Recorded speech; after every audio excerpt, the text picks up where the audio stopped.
पादपङ्कजं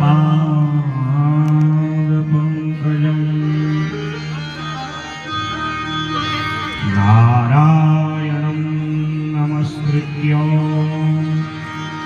नरं चैव नरोत्तमं देवीं सरस्वतीं व्यासं ततो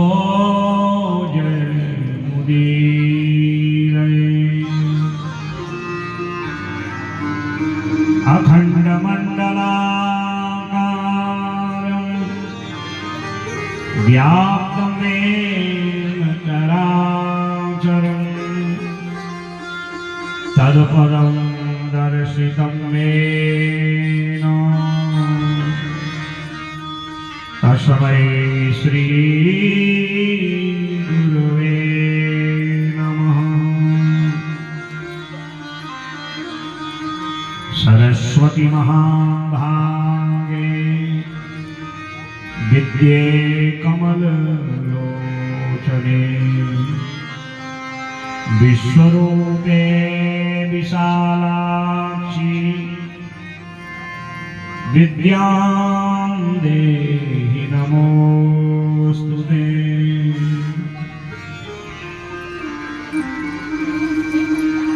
यं प्रव्रजन्तमनुपेतमपेतकृत्यं द्वैपायनो विरहकातर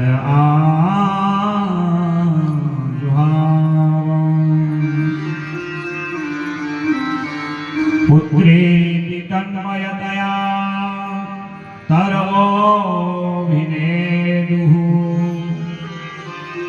स्तं सर्वभूतहृदयं मुनिमानतोऽस्मि।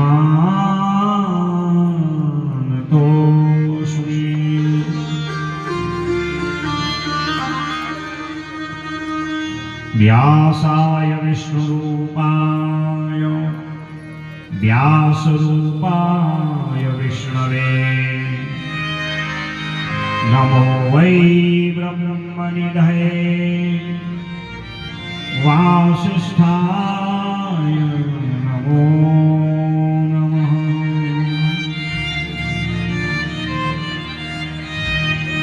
यं ब्रह्मा वरुणेन्द्ररुद्रमरुतः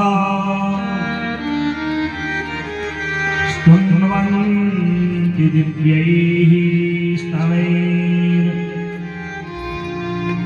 वेदैः साङ्गपदक्रमोपनिषदैर् गायन्ति यं सामगाः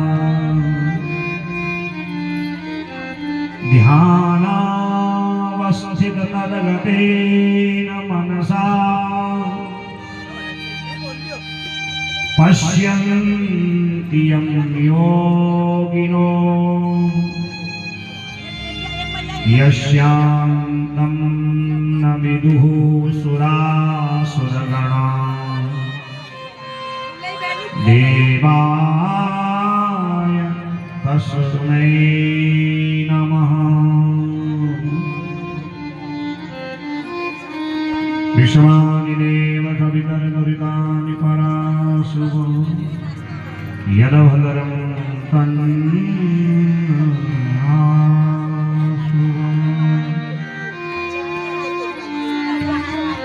श्री राधे मेरी स्वामिनी, मैं श्री राधे जी को दास, जन्म जन्म मोहे दीजियो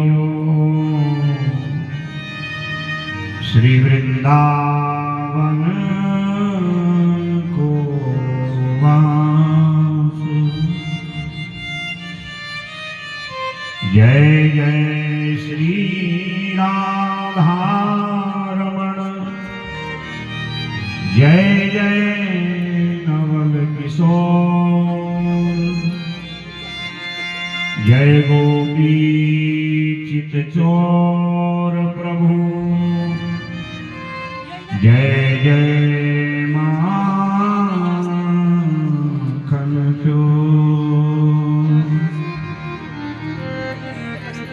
कुलदेवताभ्यो नमः कुलदेवताभ्यो माता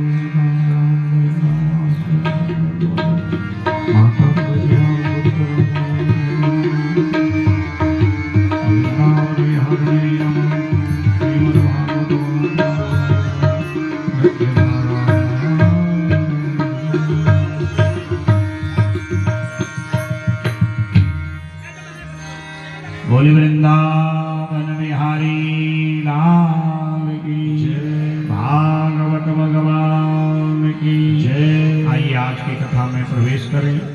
पावन इस कार्तिक मास में राधा दामोदर की पूजा की जाती है।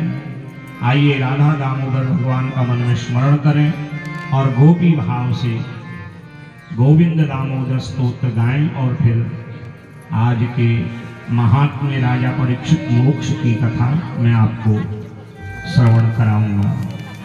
करारविंदे पदारविंद मुखारविंदे विनिवेशयन्तं वटस्य पत्रस्य पुटेशयामं बालमुकुन्दं मनसा स्मरामि। अग्रे पुरोणा मधवाण्डवा दुःशासनेन हृतवस्त्रकेशा कृष्णा तदा प्रोषणनन्यना गोविन्ददामोदरमाधवेति। श्रीकृष्ण विष्णु मधुरैकभारे भक्तानुकम्पिं भगवन् मुरारे त्रायस्व मां केशवलोकनाथ गोविन्द दामोदर माधवेति। गृहे गृहे गोपवधूसमूहा प्रतीक्षणं जलसानपाणा स्मरागिरं वा शेतुं प्रमेतो गोविन्द दामोदर माधवेति। गृहे गृहे गोपवधूफलम्बा सर्वे मिलित्वा समवाययुगे पुण्यानि नामानि पठन्ति नित्यं गोविन्द दामोदर माधवेति। नारमोदे वदनाभिरामं बिम्बाफले पूरितवेणुनादं गोगोपगोपी जनमानसं गोविन्द दामोदर माधवेति। एवं ब्रुवाणा विरहा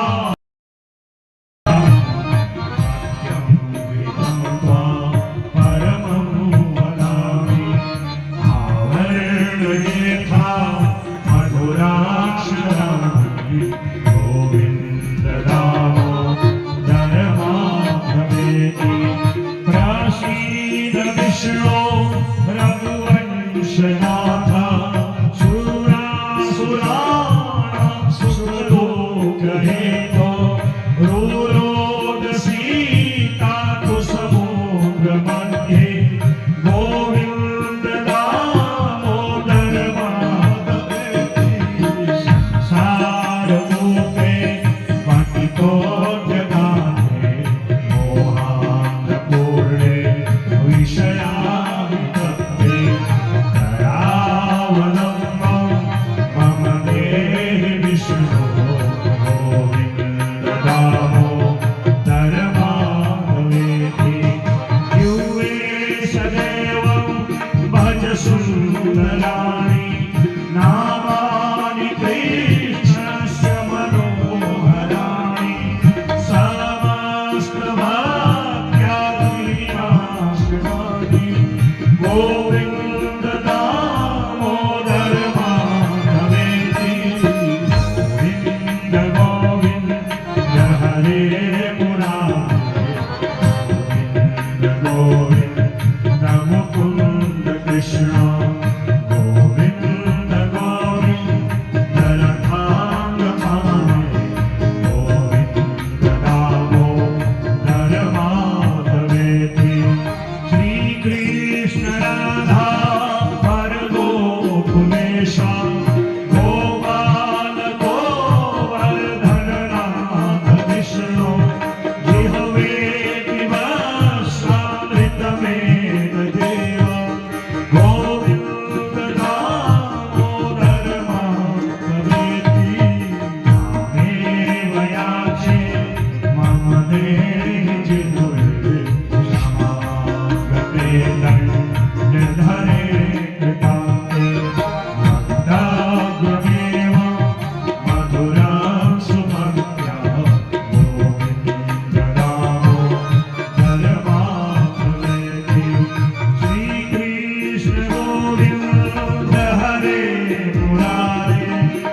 पूज्य माता पिता की जय, सद्गुरुदेव भगवान की जय, वृंदावन बिहारी लाल की जय, वेद व्यास भगवान की जय, शुकनारायण भगवान की जय, राजा परीक्षित महाराज की जय, यज्ञ नारायण भगवान की जय, गंगे मैया की जय, यमुने महारानी की जय, पापहारिणी तुलसी मैया की जय, गौ माता की जय, संत समाज की जय, भक्त समाज की जय, विप्र समाज की जय, जय जय श्री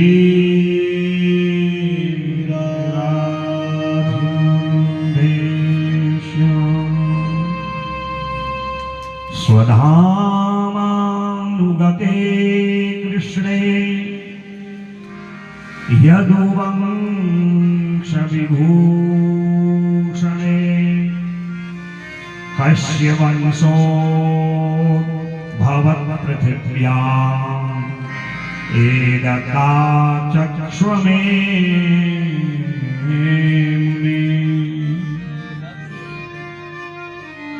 परम मंगलमय भागवत संहिता को नमन करते हुए अपने पूज्य माता पिता सद्गुरुदेव इष्ट परम आराध्या को नमन करते हुए समस्त संत मंडली, विप्र मंडली, भक्त मंडली को नमन करते हुए आप सभी श्रोताओं के हृदय में आत्मस्वरूप सच्चिदानंद आनंद कंद श्री कृष्णचंद्र भगवान को नमन करते हुए कलिमल से पावन करने वाली पावनी ज्ञान गंगा कथा विश्राम दिवस पारायण दिवस की कथा आज आरंभ हो रही है। आधा पौन घंटा लगभग भगवत कथा की चर्चा होगी। वैसे तो कथा मैं अभी 3 घंटा कहूँ वो भी कमी है। हरि अनंत हरि कथा अनंता कहहि सुनहि जेहि सब विधि संता। इस श्रीमद् भागवत महापुराण की कथा के पारायण में लिखा है कि विष्णु भगवान कथा सुना रहे हैं और सुनने वाली है मां लक्ष्मी। 1 मास तक सुनाया फिर भी कथा पूर्ण नहीं। फिर स्वयं लक्ष्मी जी कथा सुना रही हैं। 2 मास तक भगवान विष्णु वैकुंठ में भागवत जी के दिव्य चरित्र रहस्यों को श्रवण कर रहे हैं। तो वो कथा फिर भी पूर्ण नहीं और वो कथा कोई हमारे मानव समय के अनुसार नहीं हुई। हम तो उठते नहाते धोते पूजा पाठ संध्या भोजन पानी तक कहीं 3 घंटा बड़ी मुश्किल से, और कई श्रोता तो प्रसाद लेने तक भी पहुंच गए तो बहुत बड़ी बात है। फिर भी एक कथा की परंपरा है कि जो सप्ताह विधि कथा की विधि है उसके माध्यम से वक्ता श्रोताओं को कथा सुनाए। कुछ कथाएं विस्तार से सुनाई जाती हैं, कुछ कथाएं संक्षेप में किन्हीं का स्पर्श किया जाता है और किन्हीं का स्मरण करके कथा आगे बढ़ाई जाती है। एक एक चरित्र, एक एक रहस्य अगर कोई विस्तार से कहे वर्षों बीत जाएंगे महाराज, फिर भी ये कथा संपूर्ण नहीं हो सकती। फिर भी मैंने अपनी अल्प बुद्धि से जितना मेरे गुरुदेव भगवान ने मुझे ये भागवत का ज्ञान प्रदान किया, मैंने यथाशक्ति आपको भागवत के रहस्य उन कथाओं को सुनाने का प्रयास किया। हम बड़भागी लोग हैं, इस पावन मंडप में बैठे हैं। इस कथा में हमारे पूज्य संत ईश्वरानंद जी भी आए हैं, मैं उनका भी स्वागत करता हूँ। समस्त विद्वान ब्राह्मण संत जब आशीर्वाद देते हैं और श्रोता भाव से श्रवण करते हैं तब कोई वक्ता कथा सुना पाता है। आप ये मत समझिएगा कि व्यास जी ऊपर ठाट से बैठे हैं उन्हीं का महत्व नहीं। वक्ता किसको सुनाएगा? जब रसिक भक्त बैठ के कथा सुनेंगे। और मैं देख रहा था कि कथा में 10-20 मिनट अगर विलंब भी होता था तो आप बड़े मनोभाव से एकाग्र चित्त होकर कथा को सुनते थे। तो जब आप जैसे रसिक कथा सुनने वाले मिलते हैं वो वक्ता को स्वयं आनंद आता है। हमारे समस्त दुर्गा पाल परिवार के लोगों को मैं धन्यवाद देता हूँ। बड़े मनोभाव से इस कथा पूजन जो भी यज्ञ का विधान है उससे इस कथा को आप लोगों ने किया। और देखिए कभी पर्दे के पीछे भी ऐसे चरित्र होते हैं जो दिखाई तो नहीं देते परंतु वो सब कुछ कर रहे होते हैं। और इस कथा की जो प्रेरणा स्रोत है वो राधे शरण रेवती जी, जिनका थोड़ा स्वास्थ्य में विलंब हुआ है, क्योंकि मैं उनको इसलिए जानता हूं 2 बार कथा सुनाने का मुझे बड़ा मौका मिला। भगवान कृष्ण की परम भक्त हैं, उन्हीं से अपना जीवन अर्पण किया है। और जो तन मन और धन जीवन में है, लोग तो धन बचा लेते हैं, तन मन देते हैं, तन और मन और धन बड़े मनोभाव से 2 कथाएं हमने सुनी।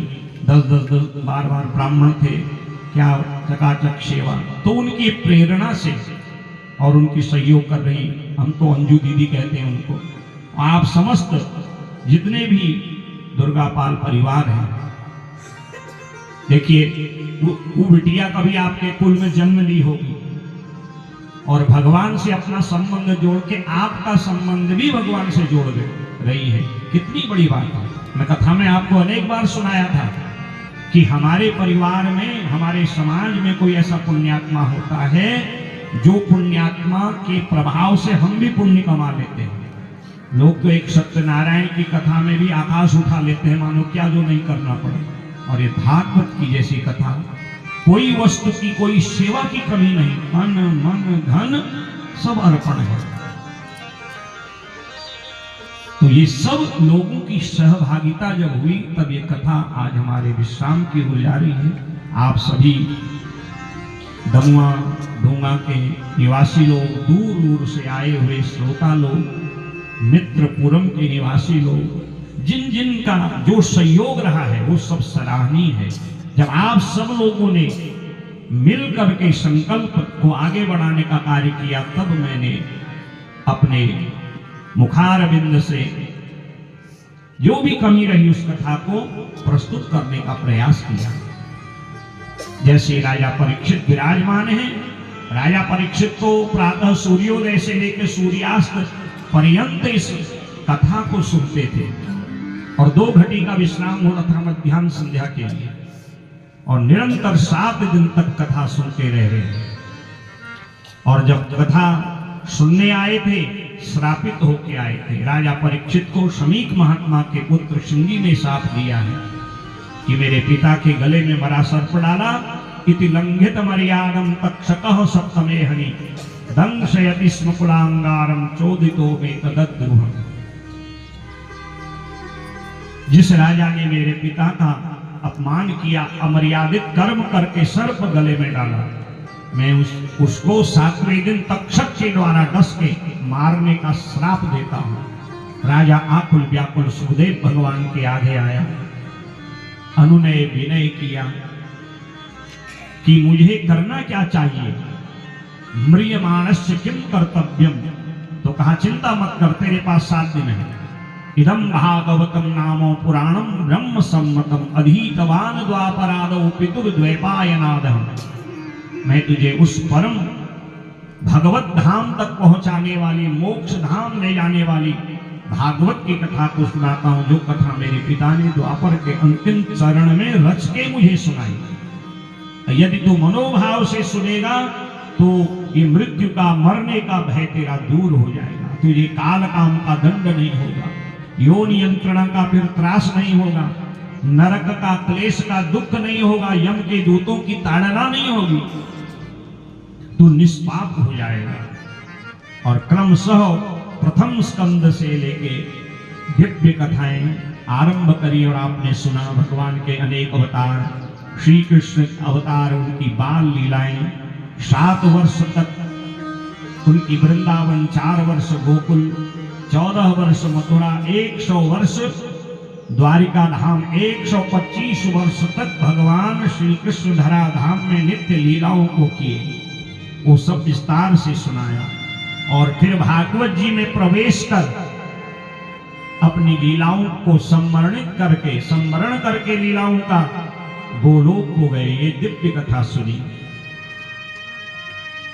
और अपनी बनाई द्वारिकापुरी को भी समुद्र में डुबो गए और कह गए जो इस भागवत को कलिकाल में श्रवण करेगा, इसके श्लोकों का पारायण करेगा, वाणी से उच्चारण करेगा, कानों से भागवत के श्लोक और कथाओं को सुनेगा, वह निष्पाप हो जाएगा और वह मेरे गोलोक का अधिकारी बन जाएगा। राजा परीक्षित से सुखदेव कहते, राजन अब तेरी और क्या सुनने की इच्छा है? तब राजा कहते हैं कि हमें आप कलयुग का धर्म सुनाइए। स्वधामानुगते कृष्णे यदुवंश विभूषणे कंसवंशो भवत्पृथिव्यां मेनका चक्ष्वमे। जब भगवान श्री कृष्ण इस धराधाम से गए तो फिर क्या हुआ? कहते राजन, भगवान श्री कृष्ण के धराधाम जाते ही कल आपने सारी कथा सुनी, कैसे यदुवंशियों की बुद्धि बिगड़ी, पिंडारक क्षेत्र में महात्माओं का अपमान किया, श्रापित हुए, मूसल के चूरे से उगी घास एक दूसरे पर डालते, मदिरा पीते, एक दूसरे का संहार करते। 56 करोड़ यादव 100-200 ही रह गए, लड़ते झगड़ते मरते। और तिकोना बाण का जो टुकड़ा, जो मूसल का टुकड़ा है, जरा व्याध ने बाण पे लगाया और भगवान के दाएं पांव के अंगूठे में कृष्ण सार मृग की आंख के समान चमकती हुई मणि पर मारा और भगवान ने ब्राह्मण संतों का श्राप आशीर्वाद रूप में ग्रहण किया। कहा राजन, भगवान के स्वधाम जाते ही, गोलोक जाते ही कलयुग आ गया और उसी कलयुग ने तेरी बुद्धि को चंचल किया। तू तो चक्रवर्ती था और कलयुग के आते ही जो बृहदस्व का पुत्र जरासंध, जिसको भगवान ने भीम के द्वारा मरवाया था, उसका पुत्र सहदेव राजा होगा। फिर चलते चलते आगे उसका मंत्री प्रद्योत राजा बनेगा, अपने राजा का वध कर देंगे राज्य लोभ के लिए। कलयुग में ऐसे ही होगा। और इस प्रकार अशोक वंश, नंद वंश, चंद्र वंश आदि जो बड़े बड़े चंद्रगुप्त, अशोक आदि राजा हैं, वो राजकाज करेंगे। लगभग 38 भोक्ष्यन्ति पृथ्वीं नृपाः। 3800 वर्ष तक ये बड़े बड़े प्रतापी राजा पृथ्वी का भोग करेंगे। और धीरे धीरे कलयुग बढ़ने लगेगा। ज्यों-ज्यों कलयुग बढ़ेगा, मनुष्य की बुद्धि चंचल हो जाएगी, आयु कम हो जाएगी। वैसे कलयुग की जो परम आयु है 120 वर्ष है, परंतु कलयुग ज्यों-ज्यों बढ़ेगा आयु कम होती जाएगी, आकार भी कम होते जाएगा। छोटे छोटे वृक्षों में चढ़ने के लिए सीढ़ी लगानी पड़ेगी। और कलयुग की, जब कलयुग अपनी चरम सीमा में होगा तो 20 से 30 वर्ष अधिकतम आयु हो जाएगी। 10-12 वर्ष में माता पिता बनने का व्यक्ति को सौभाग्य मिल जाएगा, ऐसा कलयुग होगा। अधिकतम 30 वर्ष। और धीरे धीरे लोग मांस, मदिरा आदि तामसी पदार्थों का प्रयोग करेंगे, क्लेश करेंगे। पति पत्नी, भाई भाई सब लोग आपस में विवाद करेंगे। गुरु शिष्य परंपरा समाप्त हो जाएगी। न कोई ब्राह्मण अपने धर्म पर रहेगा, न क्षत्रिय रहेगा, न वैश्य रहेगा, न शूद्र रहेगा। निम्न व्यक्ति राजा बन जाएगा और ब्राह्मण अपने कर्म से च्युत हो जाएगा। इत्थम कलो गत प्राय जने तुखर धर्म्यः धर्म प्राणाय सत्वेनो भगवान अवतरिष्यति। कलयुग 4,20,000 वर्ष का है। जब कलयुग लगभग पूर्णता की ओर होगा, हाहाकार पृथ्वी में होने लगेगा। कोई माता पिता, गुरु, संत, ब्राह्मण की, गैया की सेवा नहीं करेगा, न तीर्थ रहेंगे, न व्रत व्यक्ति कर पाएगा। थोड़ा बहुत करेगा भी केवल दिखावे के लिए, स्वार्थ के लिए। और उनका प्रभाव दिखाई देने लग गया है समाज में। तब अनीति, अधर्म, पाखंड, छल, अन्याय को नष्ट करने के लिए भगवान नारायण अवतार लेंगे। संभल ग्राम मुख्यस्य ब्राह्मणस्य महात्मनः भवने विष्णु यशसः कल्किः प्रादुर्भविष्यति।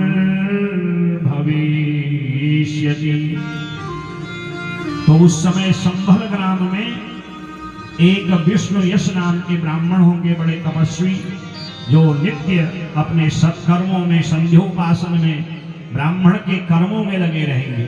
उन पर भगवान कृपा करेंगे और उन्हीं के पुत्र भगवान नारायण बन के आएंगे, उनके घर में अवतार लेंगे और नाम होगा कल्कि नारायण।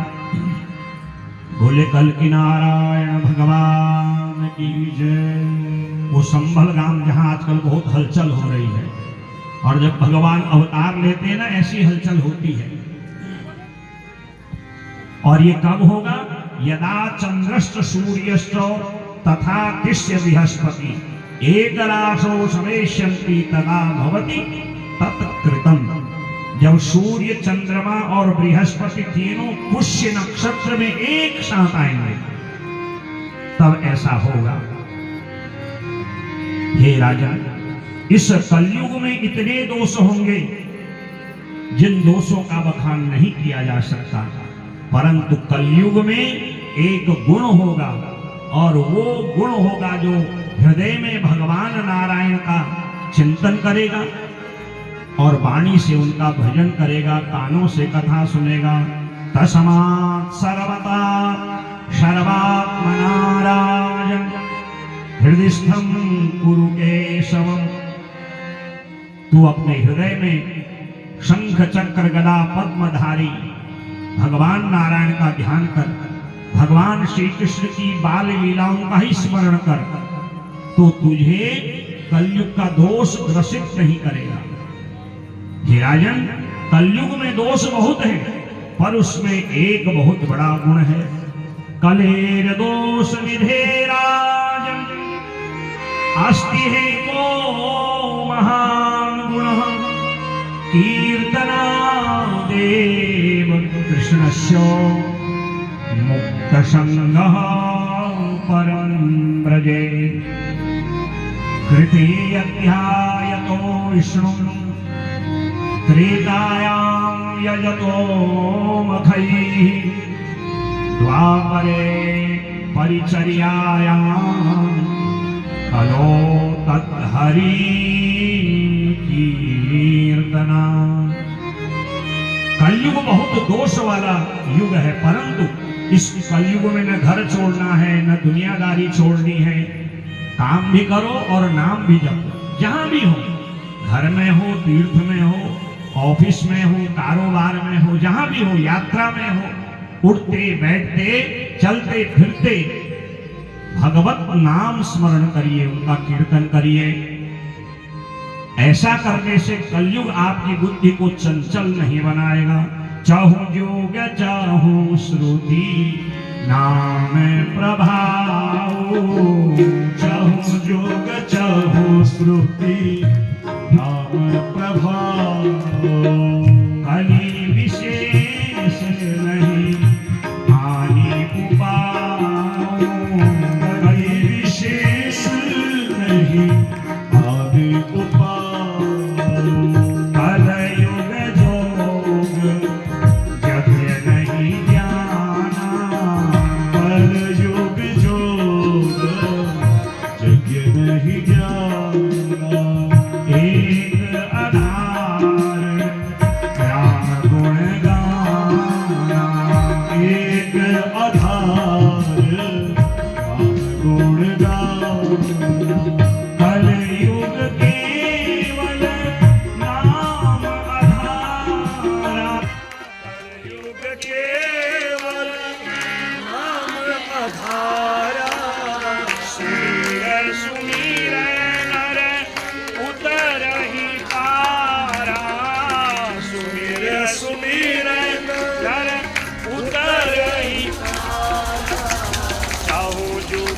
चाहूं श्रुति नाम प्रभाऊ, चाहूं जोग चाहूं श्रुति नाम प्रभाऊ। कलयुग में केवल नाम का आधार है। कीर्तन करो जवानी में, बुढ़ापा किसने देखा है। कीर्तन करो जवानी में, बुढ़ापा किसने देखा है।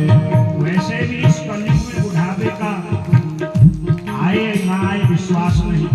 आज तो 30-40 साल में हार्ट अटैक हो जा रहा है, ब्रेन हेमरेज हो जा रहा है, ऐसी घटना हो जा रही है। इसलिए तब जब तक हो सहवास है, काम करते रहो और भगवान का कीर्तन भी करते रहो।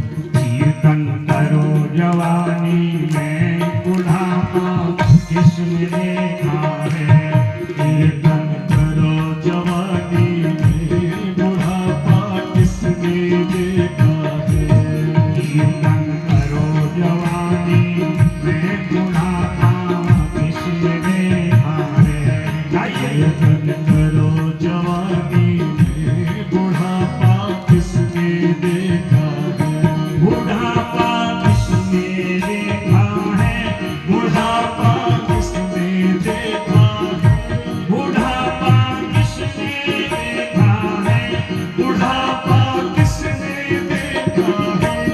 कीर्तन कीर्तन करो जवानी में, बुढ़ापा किसने देखा है। कीर्तन करो जवानी में, बुढ़ापा किसने देखा है। वीरा है।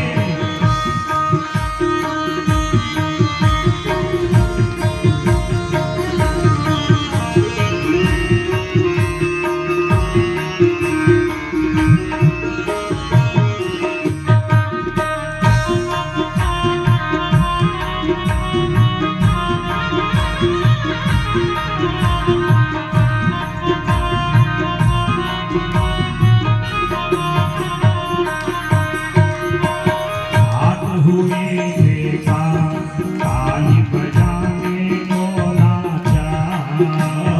हाथ हुए देखा, ताली बजाने को नाचा। हाथ हुए देखा, ताली बजाने को नाचा। हाथ हुए देखा, ताली बजाने को नाचा। ताली बजाओ जवानी में, बुढ़ापा किसने देखा है। ताली बजाओ जवानी में, बुढ़ापा किसने देखा है। कीर्तन करो जवानी में, बुढ़ापा किसने देखा है। गाइए। कीर्तन करो जवानी में, बुढ़ापा किसने देखा है। वीरा है।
बोला चार, कान हुए बेकार कथाएं सुनने को लाचार। कथाएं सुनो जवानी में बुढ़ापा किसने देखा है। कथाएं सुनो जवानी में बुढ़ापा किसने देखा है।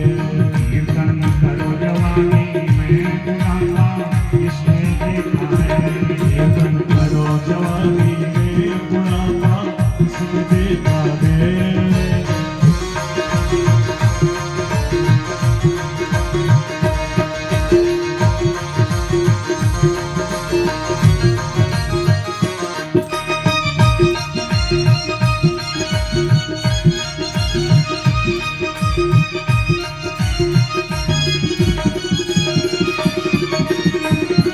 पैर हुए बेकार तीरथ जाने बोला चार। पैर हुए बेकार तीर्थ जाने को लाचार। हाँ पैर हुए बेकार तीरथ जाने बोला चार। पैर हुए बेकार तीर्थ जाने को लाचार। तीरथ करो जवानी तीर्थ करो जवानी में बुढ़ापा किसने देखा है। तीरथ करो जवानी में बुढ़ापा किसने देखा है। तीर्थ करो जवानी में बुढ़ापा किसने देखा है। बुढ़ापा किसने देखा है। बुढ़ापा किसने देखा है। बुढ़ापा किसने देखा है। बुढ़ापा किसने देखा है। तीरथ करो जवानी में बुढ़ापा किसने देखा है। करो जवानी में बुढ़ापा किसने देखा है। कीर्तन करो जवानी में बुढ़ापा किसने देखा है। कीर्तन करो जवानी में बुढ़ापा किसने देखा है। बुढ़ापा किसने देखा है। बुढ़ापा किसने देखा है। बुढ़ापा किसने देखा है। बुढ़ापा किसने देखा है। बड़े भगवत भगवान की। तो कलयुग में केवल भजन और कीर्तन सहारा है। कलयुग केवल नाम आधारा, सुमिर सुमिर नर करहीं पारा। इस कलयुग में काम करते रहो, नाम जपते रहो। किसी हो सो कीर्तन गम मारी भाई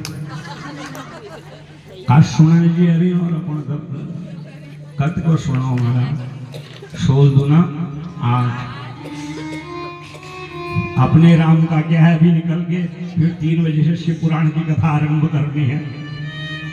2-4 भी सुनने तो मस्ती है भगवान की। चलिए भगवान की जो कलयुग में भक्ति है वो कीर्तन भक्ति है। आप समझेंगे हम थोड़ा घर छोड़ के जंगल में जाएंगे, जंगलात वाले भी नहीं आने जाएंगे, नहीं आने देंगे, अतिक्रमण कर रहा है कहेंगे। तीर्थ में भी ज्यादा दिन मन नहीं लगेगा। इसलिए गृहस्थ से बढ़ के आश्रम कोई आश्रम नहीं है। धन्योयम गृहस्थाश्रम। सेवा भी करो, भजन भी करो, अपने आप आनंद है। नारद जी बार बार भगवान से कहते थे ना कि जो है आप मुझसे अधिक अपने भक्तों को अच्छा मानते हो और कभी कभी वैकुंठ छोड़ के भी चले जाते हो। मद भक्ता यत्र गायन्ते तत्र तिष्ठामि नारदो। नारद से कहते हैं क्यों कहते हो? क्या मैं आपका भजन नहीं करता? दिन रात तो नारायण नारायण कहता हूँ।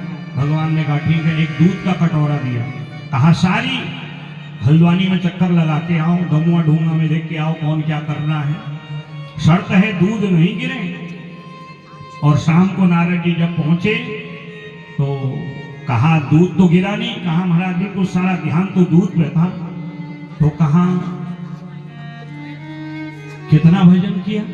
कहा ओ प्रभु सारा ध्यान तो दूध पे लगाया, भजन ही करना छोड़ दिया। तो भगवान कहते हैं इसीलिए तो अपने भक्तों को अच्छा मानता हूं। कारण गृहस्थी घर में रह के पति पत्नी एक दूसरे की सेवा करते हैं, गृहस्थ के लिए काम करते हैं, पत्नी घर का काम करती है, पति बाहर का काम करता है, बच्चे पढ़ाई लिखाई करते हैं, खेती बाड़ी है, गाय बच्चियां पहले सब करते थे। और उसके बाद भी समय समय पर वो व्रत करते हैं, तीर्थ करते हैं, जप करते हैं, भागवत की कथा सुनते हैं, घर में रामायण कराते हैं, सुंदरकांड का पाठ कराते हैं। बताओ तुम बड़े या वो भक्त जो सब कुछ करते हुए भी मेरा नित्य स्मरण कर रहे हैं। तब नारद जी ने कहा, धन्य है महाराज आप अपने भक्तों का कितना ध्यान देते हो। सब कुछ छोड़ के भजन करना वो तो अपने आप में एक श्रेष्ठ बात है, परंतु सब कुछ करते हुए भगवान को न भूलना, निरंतर उनका स्मरण करना। झाड़ू लगाओ, पोछा लगाओ, भोजन बनाओ, सेवा करो, नौकरी करो, व्यापार करो, ये सब मैं प्रभु के लिए कर रहा हूं या कर रही हूं, ये भाव जब होगा वो सर्वश्रेष्ठ भजन बन जाएगा और कलयुग में इसी से मुक्ति मिलेगी। इसलिए राजन, कलयुग में दोष बहुत है, पर कीर्तन रूपी जो गुण है जिसके अंदर रहेगा, कलयुग कभी उसके घर में प्रवेश नहीं करेगा, कलयुग कभी उसकी बुद्धि को नहीं बिगाड़ेगा। अब तुझे क्या सुनना है? कहा प्रभु बस आप जो कहें। तब सुखदेव भगवान ने अंतिम उपदेश प्रदान किए। घटे भिन्ने यथाकाश आकाशः श्याम यथा पुरे एवं देहे मृते जीवो ब्रह्म संपद्यते पुनः मनः सृजति वै देहान् गुणान् कर्माणि चात्मनः तन्मनः सृज्यते माया ततो जीवस्य संस्कृतिः। इसलिए राजन तू अब निर्भय हो जा। त्वं तु राजन वरिष्येति पशु बुद्धि मिमां जहि। मैं मरूंगा, मुझे पीड़ा होगी, ये पशु बुद्धि का त्याग कर दे। मरेगा तो शरीर जो पहले से ही मरा है। क्षिति जल पावक गगन समीरा पंच रचित यह अधम शरीरा, ये पहले से अधम है। इसीलिए जब कोई महात्मा बनता है, संन्यास ग्रहण करता है, महाराज जी बैठते हैं, तो सबसे पहले अपने पिता दादा परदादा का और फिर अपना श्राद्ध कर लेता है, क्योंकि उसको मृत्यु का फिर भय नहीं होता। दंड ग्रहण मात्रेण नरो नारायण भवे, वो नारायण स्वरूप बन जाता है। तो ये मैं मरूंगा इस भाव को छोड़ दे। जो आया है सो जाएगा, राजा रंग फकीर जातस्य ही ध्रुवोर मृत्यु, जन्म होगा तो मृत्यु भी होगी। और मन अगर परमात्मा में होगा मुक्ति होगी, मन संसार में होगा फिर कुकर शुकर आदि योनि में भटकना पड़ेगा। आत्मा कार्य कारण से परे है, व्यक्त अव्यक्त से परे है, वह परमात्मा का अभिन्न अंग है। अगर अच्छी वासना से देह का त्याग होगा, अंते नारायण स्मृति, उनका स्मरण करते हुए, तो निश्चित उसका लोक मिलेगा। अब तुझे क्या चाहिए? आज सुखदेव जी से, गुरुदेव भगवान से राजा परीक्षित कहता है कि अब मेरा भय आपने इस भागवत से दूर कर दिया है। 7 दिन पहले जो आकुल व्याकुल परीक्षित था, मैं मरूंगा, सर्प डसेगा, पीड़ा होगी, मेरे पुत्र का क्या होगा, मेरे साम्राज्य का क्या होगा, पत्नी का क्या होगा, आज वो क्या कहता है? सिद्धोस्मि गृहीतोस्मि भवता करुणात्मना श्रावितो यज्ञ मे साक्षात् अनादि निधनं हरि अज्ञानं च निरस्तं मे ज्ञान विज्ञान निष्ठया भवता दर्शितं क्षेमं परम भगवतः पदम। आपने मुझे आज अनुग्रहित कर दिया, मुझे सिद्ध बना दिया, और आपने जो कथा 7 दिन तक मुझे निरंतर सुनाई ना, अब मुझे भगवान के चरणारविंद से मुखार रविंद पर्यंत उनकी दिव्य बाकी झांकी का दर्शन हो रहा है। अज्ञानम च निरस्तम में मेरा अज्ञान आपने दूर कर दिया, सारा ज्ञान मुझे भागवत का दे दिया। भवता दर्शितम, जो आपने दिखाया, परमम भगवतः पदम, आज मुझे उनके चरणारविंद दिखाई दे रहे हैं। ऐसा जब सुखदेव भगवान ने सुना, कहते धन्य है राजन, आज मैं तुझे संपूर्ण भागवत का फल प्रदान करता हूं।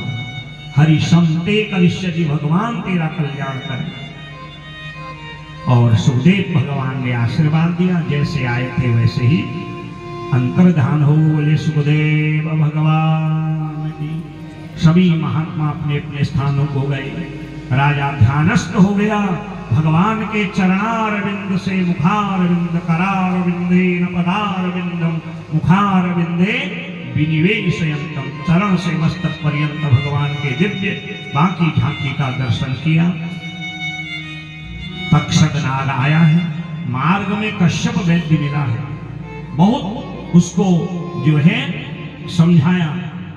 तक्षक ने कहा जो धन तुझे राजा देगा मैं दे देता हूं, ब्राह्मणों के वचनों को मैंने पूर्ण करना है। कश्यप वैद्य धन लेके गए हैं। तक्षक आया और राजा के शरीर का स्पर्श किया है, एक दिव्य ज्योति निकली और राजा परीक्षित भगवान के परम धाम को प्राप्त कर लिए। बोले राजा परीक्षित जी महाराज की। और ये सारा प्रभाव भागवत का है। बोले भागवत भगवान की। बभूव भस्मसात् सत्यो पश्यताम सर्वदेहिनाम। और हाहाकार होने लगा। जन्मेजय को पता चला और आया, अपने पिता का अंत्येष्टि कर्म गंगा तट पर ही किया और राज्य करने लगा। पर समाज में अच्छे बुरे लोग तो सब जगह होते हैं। कुछ लोगों ने राजा जन्मेजय को झाड़ पे चढ़ाया कि तेरे पिता को सर्पों ने डसा है, तो सर्प को मारने के लिए, बदला लेने के लिए यज्ञ कर। राजा सर्प सत्र यज्ञ करते हैं तो वेद व्यास जी आके डांट लगाते हैं, अरे कैसा मूर्ख पुत्र है तू। पुन्नाम नरकात आयते अमेवित पुत्र हो। स्वर्ग आदि लोकों में तेरे पिता आज तृप्त हो रहे हैं। तेरे पिता ने भागवत श्रवण करके एक सदगति प्राप्त करी और तू ये नहीं बोल सकने वाले जीवों को यज्ञ में काट के जला रहा है, उनकी आहुति दे रहा है सर्पों की। इन्होंने तेरा क्या बिगाड़ा? अरे तक्षक ने तो ब्राह्मणों के वचन का पालन किया। किसी जीव की हिंसा करके, किसी जीव का मांस खा के क्या व्यक्ति कभी पवित्र हो सकता है? नहीं। भयाक्रांत हो गया जन्मेजय, चरण पकड़ लिए वेद व्यास जी के। क्या करूं? कहा इस यज्ञ को बंद कर। शुद्धिकरण किया गया और पुनः 9 दिन का देवी भागवत राजा परीक्षित के पुत्र जन्मेजय को हस्तिनापुर में वेद व्यास जी ने सुनाया। पुत्र किसे कहते हैं? जो अपने सत्कर्मों से अपने पूर्वजों का उद्धार करें। और आज आप लोगों ने भी अपने पूर्वजों को तृप्त कर दिया। 7 दिन तक कथा श्रवण करके जिन्होंने तन लगाया, जिन्होंने मन लगाया, जिन्होंने धन लगाया, आज उनके पितर भी आनंदित हो रहे होंगे कि मेरे कुल में कोई भागवत सुनने वाला है, भागवत करने वाला है। सूति जी कहते हैं ऋषियों, जो 7 दिन पहले आपने प्रश्न किया था भागवत संबंधी, मैंने आपको सुनाई कथा और राजा परीक्षित की मोक्ष का वर्णन सुनाया। फिर एक अध्याय में भगवान की माया का दर्शन, जो बाल मुकुंद भगवान है, नारायण भगवान है, पृथ्वी के अंतिम समय में भी जब प्रलय हो जाता है तब भी वो शेष रहते हैं। मार्कंडेय जी के दर्शन का वर्णन, कैसे मार्कंडेय जी ने उनका दर्शन किया, सारी कथा सुनाई। भागवत के अंग उपांगों का वर्णन, भगवान की पूजा का स्वरूप बताया है। 12 माह के 12 सूर्यों का वर्णन किया है। और फिर 12वें स्कंद के 12वें अध्याय में संक्षिप्त भागवत को सुनाया है। जो 7 दिन तक कथा न सुन सके किसी कारण से, यदि केवल भागवत जी के 12वें स्कंद के 12वें अध्याय को सुन ले, संपूर्ण भागवत श्रवण का फल मिलता है। पहले गुरुदेव सुखदेव वेद व्यास जी नारायण सरस्वती को प्रणाम किया गया और भक्ति उपाख्यान और 2 करोड़ोपाख्यान की कथा, जिसमें धुंधकारी की सदगति का वर्णन है। प्रथम स्कंद को अधिकारी कहा गया। सूत जी से ऋषियों के प्रश्न हैं, कैसे नारद जी अपने अवतार का वर्णन सुना के वेद व्यास जी को भागवत लिखने की प्रेरणा देते हैं, भागवत की रचना, और उस भागवत को लिख के सुखदेव जी को सुनाने की कथा।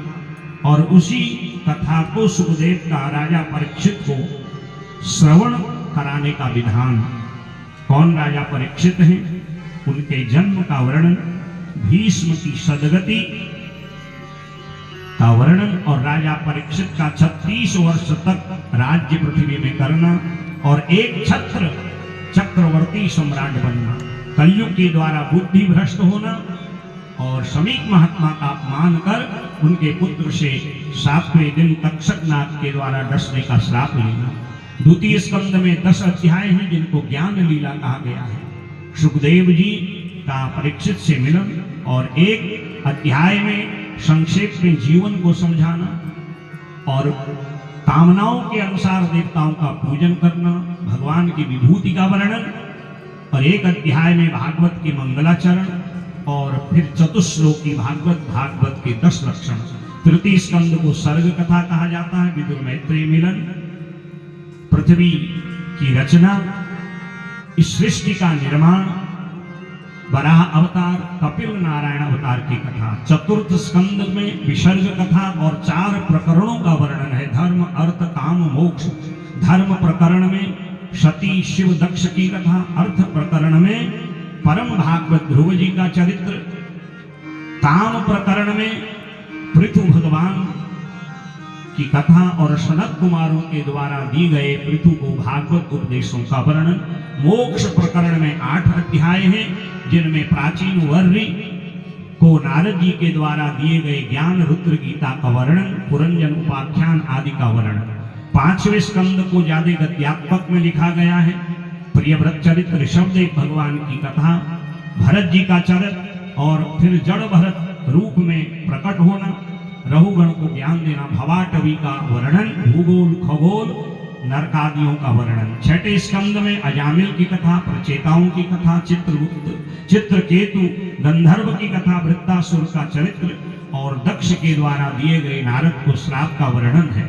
7वें स्कंद में परम भागवत प्रहलाद जी की कथा, नृसिंह अवतार, वर्णाश्रम चतुष्टय की कथा। 8वें स्कंद में मनवंतरों का वर्णन, गजेंद्र मोक्ष, वामन अवतार, धन्वंतरी अवतार, कच्छप अवतार, मोहिनी अवतार और मत्स्य अवतार का वर्णन। 9वें स्कंद में वंशानुचरित, किस वंश में कौन उत्पन्न हुए विस्तार है, राम की कथा है, परशुराम जी की कथा है, समस्त वंशों का वर्णन। 10वें स्कंद में भगवान श्री कृष्ण के अवतार, उनकी 4 वर्ष गोकुल लीला, 7 वर्ष वृंदावन लीला, 14 वर्ष मथुरा लीला, 100 वर्ष द्वारिका लीला का वर्णन है।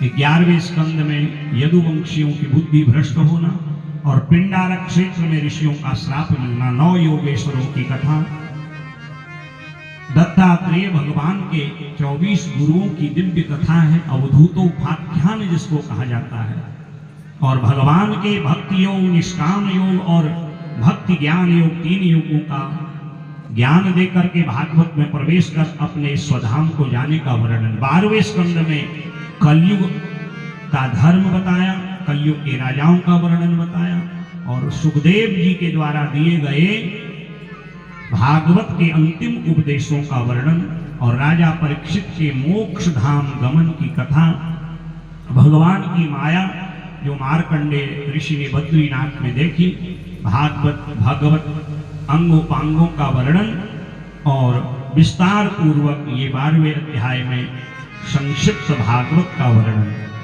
और फिर नमः करके भगवान को प्रणाम करके भागवत को विश्राम दिया है।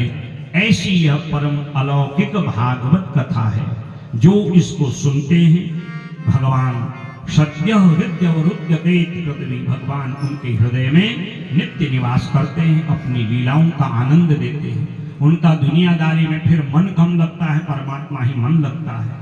पर शर्त है भावुक होकर के और रसिक बन के जब हम कथा सुनेंगे।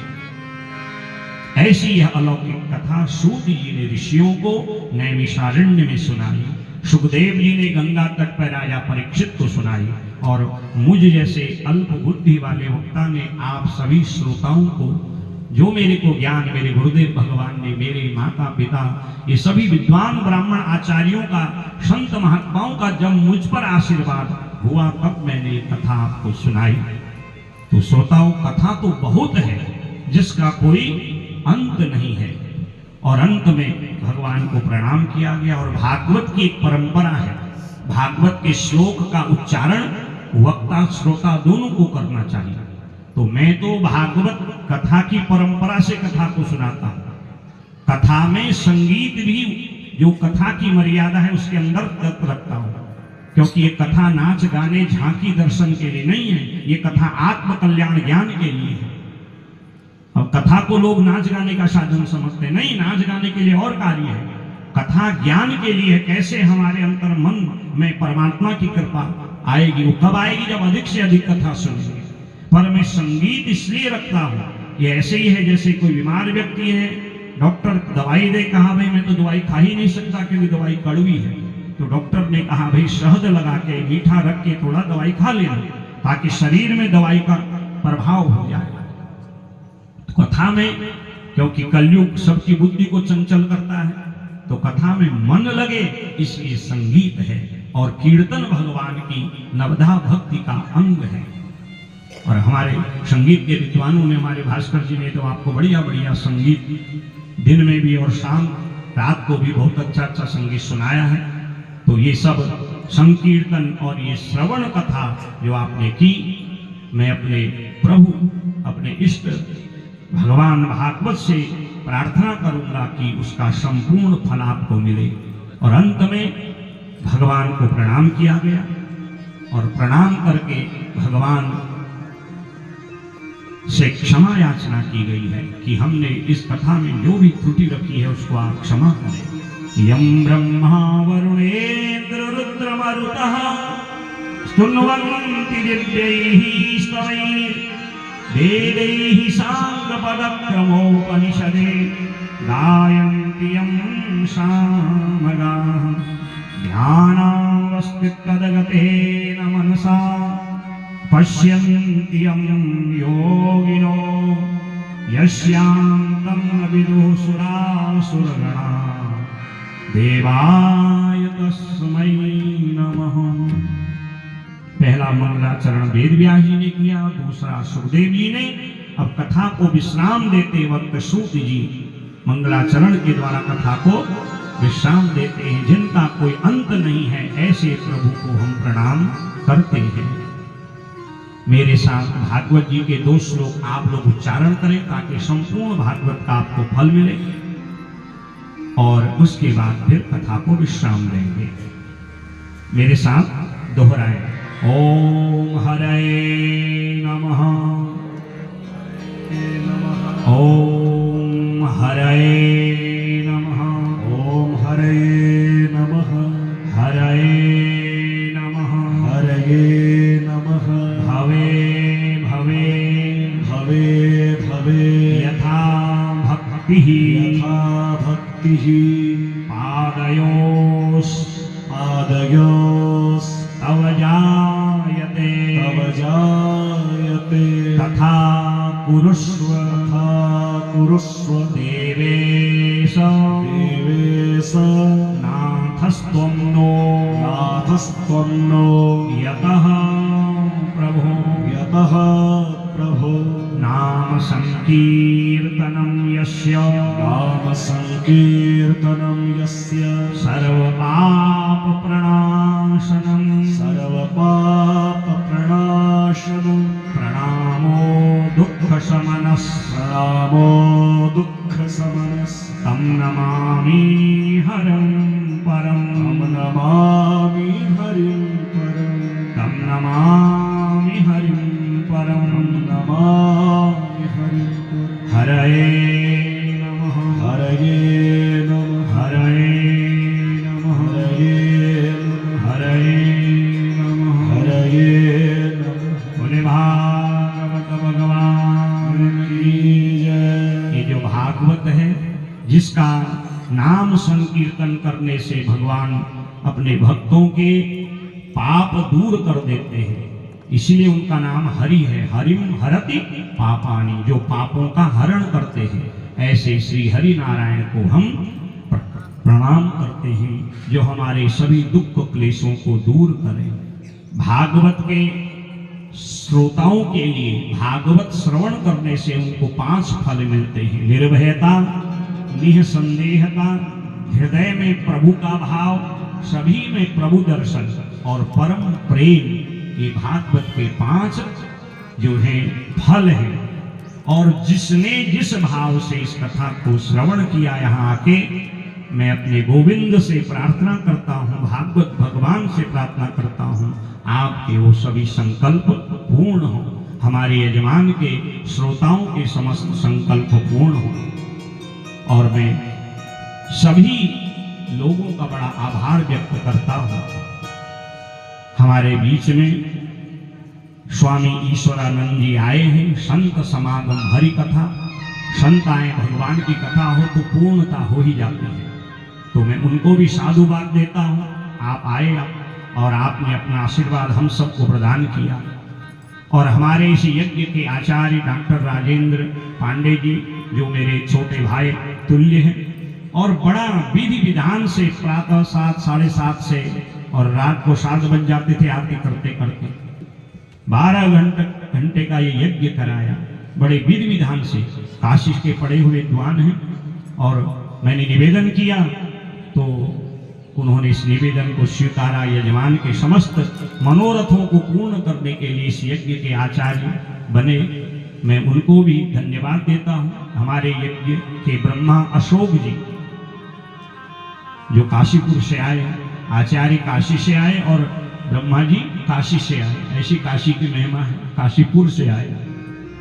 और विधि विधान से यज्ञ बड़ी शांति से, कोई जल्दीबाजी नहीं और कोई संक्षिप्त नहीं, विस्तार से इस यज्ञ को संपादित किया, उनका धन्यवाद है। इस कथा के 18,000 श्लोकों का पारायण करने वाले उपव्यास श्रीमान नीरज पांडे जी, जिन्होंने बड़े मनोभाव से भगवान को 18,000 श्लोक सुनाए। और इस कथा में कथा को सरस बनाने वाले हल्द्वानी के हमारे भजन सम्राट कहिए श्रीमान भास्कर जोशी जी, और जो सदा मेरी बात को का सम्मान करते हैं, उन्होंने कथा में भी और सायंकाल भी आपको बढ़िया जो है हमारी शास्त्रीय परिधान पहन करके सुंदर सुंदर भगवान के भजन आपको सुनाए। उनको भी धन्यवाद देता हूँ। कीबोर्ड में हमारे विशेष पांडे जी, और एक वास्तव में विशेष ही है, तबला भी बजाते हैं, एक्वापैड क्या कहते हैं, ऑक्टोपैड भी बजाते थे, तबला भी बजाते हैं, तो उनका बड़ा धन्यवाद है। और तबले में हमारे मुकुल जी, और इनका तो पूरा परिवार ही सब संगीत के हैं, सरस। और यहाँ और आज से फिर अगली कथा में भी सहयोग करने जा रहे हैं हमारे मुकुल जी, उनका भी बहुत बहुत धन्यवाद है। और इस कथा में एक्वापैड बजा रहे हैं हमारे दिव्यांशु त्रिपाठी जी, जो अभी कॉलेज की शिक्षा ले रहे हैं चंडीगढ़ से। बीच में भी छुट्टी में आए थे, तो हमने कहा खाली क्या करोगे, लोग कहेंगे पिताजी तो भागवत सुनाते हैं और बच्चे इधर उधर फालतू, तो बच्चों को संस्कार भी देना है। तो अभी आप संगीत की शिक्षा भी ले रहे हैं, 2 जगह से, साथ साथ में इंजीनियरिंग की पढ़ाई भी कर रहे हैं, और थोड़ा संस्कार बचपन से दिए थे तो थोड़ा बहुत इन संस्कारों का पालन करते हैं। तो दिव्यांशु जी का भी धन्यवाद है। हमारे इस साउंड व्यवस्था को संचालित करने वाले, मुझे कहीं कहने की जरूरत नहीं पड़ी पप्पू भैया से, पहले दिन मैंने ऐसे कह दिया था ना, तो वास्तव में बहुत बढ़िया आपने जो है साउंड व्यवस्था, कहने की जरूरत नहीं, कई जगह सिरदर्द हो जाता है, बहुत बढ़िया व्यवस्था, लाइट की व्यवस्था, टेंट की व्यवस्था भट्ट जी के द्वारा की गई है। इन सब का बहुत बहुत जो है, भोजन बनाने वाले हमारे दीपू भैया, उनके सहयोगी लोग, फलाहार है, भोजन है, सब समय पर उपलब्ध कराया, उनका भी बहुत बहुत धन्यवाद है।